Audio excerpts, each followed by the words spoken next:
Viewers எல்லாருக்கும் cooking ஜெட்டின் hearty welcome. இன்னைக்கு நான் உங்கள் கூட உருளைக்கிழங்கு குழம்பு எப்படி செய்கிறதுன்னு ஷேர் பண்ணிக்க போகிறேன். இந்த உருளைக்கிழங்கு குழம்பை நம்ம தோசை, பூரி, சப்பாத்தி, ரொட்டி, ஃபுல்கா, அப்புறம் ஒயிட் ரைஸ் இது எல்லாத்துக்குமே சைட் டிஷ்ஷாக யூஸ் பண்ணிக்கலாம். இந்த குழம்பு செய்கிறதுக்கான டைம் பார்த்தீங்கன்னா 10 நிமிஷம் தான் ஆகும். அவ்வளோ சீக்கிரமாக செய்து முடிச்சிடலாம். இப்போ வாங்க இந்த உருளைக்கிழங்கு குழம்பு எப்படி செய்கிறதுன்னு பார்க்கலாம். அதுக்கு முன்னாடி இன்னுமே சேனலை சப்ஸ்கிரைப் பண்ணாமல் இருந்தீங்கன்னா சப்ஸ்கிரைப் பண்ணிட்டு கூடவே பெல் பட்டனையும் அழுத்தி வச்சுக்கோங்க. அப்பதான் என்னோட அடுத்த வீடியோஸ்லாம் உங்களுக்கு நோட்டிஃபிகேஷன்ல காட்டும்.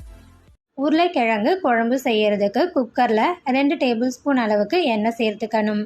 சேர்த்துட்டு இந்த எண்ணெய் கொஞ்சம் நல்லா சூடாகணும். சூடானதுக்கு அப்புறமா இதில் 1/2 டீஸ்பூன் அளவுக்கு கடுகு சேர்த்துக்கணும். கடுகு நல்லா பொரிஞ்சு முடிஞ்சதுக்கு அப்புறமா இது கூட 1 டீஸ்பூன் அளவுக்கு பெருஞ்சீரகம் சேர்த்துக்கணும். பெருஞ்சீரகம் பொரிஞ்சதும் இதில் வெங்காயம் சேர்த்துக்கணும். நான் 2 வெங்காயத்தை நல்லா பொடியாக கட் பண்ணி எடுத்து வச்சுருக்கிறேன். அதை இப்போ இதில் சேர்த்துக்கிறேன். அடுத்து ஒரு கொத்து கருவேப்பிலையை இந்த வெங்காயத்து கூடவே சேர்த்துக்கணும். சேர்த்துட்டு இந்த வெங்காயத்தை நல்லா வதக்கிக்கணும். வெங்காயம் வதக்கும் போதே இதில் நம்ம பூண்டையும் சேர்த்துக்கணும். நான் 5 பூண்டு பல்லை நல்லா பொடியாக கட் பண்ணி எடுத்து வச்சுருக்கிறேன். அதையும் இப்போ இதில் சேர்த்துட்டு வதக்கிக்கிறேன். இந்த குழம்பு செய்கிறதுக்கு வெங்காயத்தை நம்ம ரொம்ப நேரம் வதக்கணும்னு அவசியம் இல்லை. அதனால் வெங்காயத்தை கண்ணாடி பதம் வர வரைக்கும் வதக்கிக்கிட்டாவே போதும். வெங்காயம் பார்த்தீங்கன்னா கண்ணாடி பதத்துக்கு வதங்கி வந்திருக்கு. இப்போ இதில் தக்காளி சேர்த்துக்கணும்.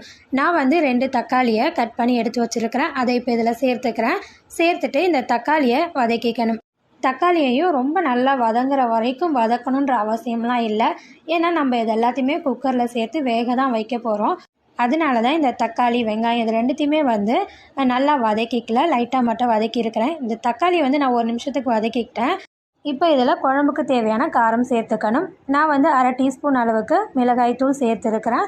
உங்களுக்கு காரம் கொஞ்சம் குறைச்சி வேணும்னா மிளகாய்த்தூளை கொஞ்சம் குறைச்சி சேர்த்துக்கங்க. அடுத்தது இது கூட 1 டீஸ்பூன் அளவுக்கு தனியாத்தூள் சேர்த்துக்கிறேன். அடுத்ததாக கூடவே 1/4 டீஸ்பூன் அளவுக்கு மஞ்சள்தூள் சேர்த்துக்கிறேன். அடுத்தது இது கூட 1 டேபிள் ஸ்பூன் அளவுக்கு காஷ்மீரி மிளகாய்த்தூள் சேர்த்துக்கிறேன். இந்த காஷ்மீரி மிளகாய்த்தூள் நம்மளுடைய குழம்புக்கு நல்ல கலர் தரும். அதனால தான் சேர்த்துருக்கிறேன். விருப்பம் இருக்கவங்க இந்த காஷ்மீரி மிளகாய்த்தூளை சேர்த்துக்கங்க. இப்போ இந்த மிளகாய்த்தூளோட பச்சை வாசனைலாம் நல்லா போகணும். அது வரைக்கும் நம்ம இதை வதக்கிக்கணும்.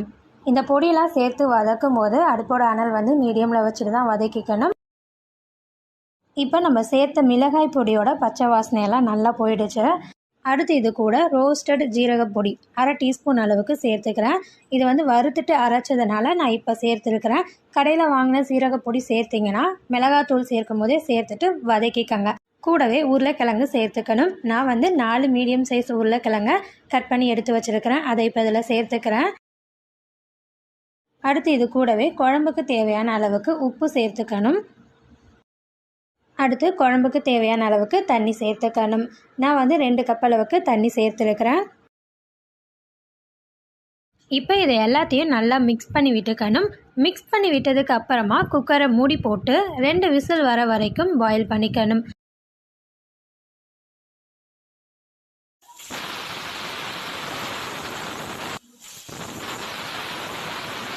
ரெண்டு விசில் வந்துருச்சு. இப்போ நான் அடுப்பை ஆஃப் பண்ணிக்கிறேன். குக்கர்லேருந்து கேஸ் ஃபுல்லாக ரிலீஸ் ஆனதுக்கு அப்புறமா குக்கரை ஓப்பன் பண்ணிக்கணும். இப்போ நம்ம கொஞ்சம் மசாலா சேர்க்க வேண்டியிருக்கு. அதனால் மறுபடியும் இந்த குழம்பு பாயில் பண்ணிக்கணும். இப்போ இந்த குழம்புல 1/2 டீஸ்பூன் அளவுக்கு கறி மசாலா தூள் சேர்த்துக்கிறேன்.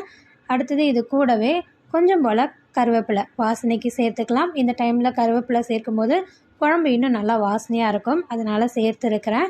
இதை நல்லா மிக்ஸ் பண்ணி விட்டு 1 நிமிஷத்துக்கு பாயில் பண்ணிக்கணும். இந்த குழம்புல நான் கறி மசாலா தூள் சேர்த்துருக்கிறேன். கறி மசாலா தூளுக்கு பதிலாக கரம் மசாலா தூள், சிக்கன் மசாலா, மட்டன் மசாலா இப்படி எந்த மசாலா வேணும்னாலும் சேர்த்துக்கலாம்.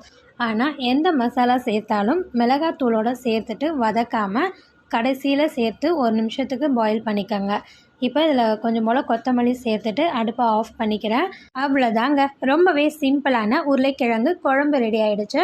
இந்த குழம்பு நீங்கள் வீட்டில் ட்ரை பண்ணி பார்த்தீங்கன்னா எப்படி இருந்துச்சுன்னு மறக்காமல் கமெண்ட் பண்ணுங்கள். இந்த வீடியோ உங்களுக்கு பிடிச்சிருந்துச்சுன்னா குக்கிங் ஜெட்டை சப்ஸ்கிரைப் பண்ணுங்கள்.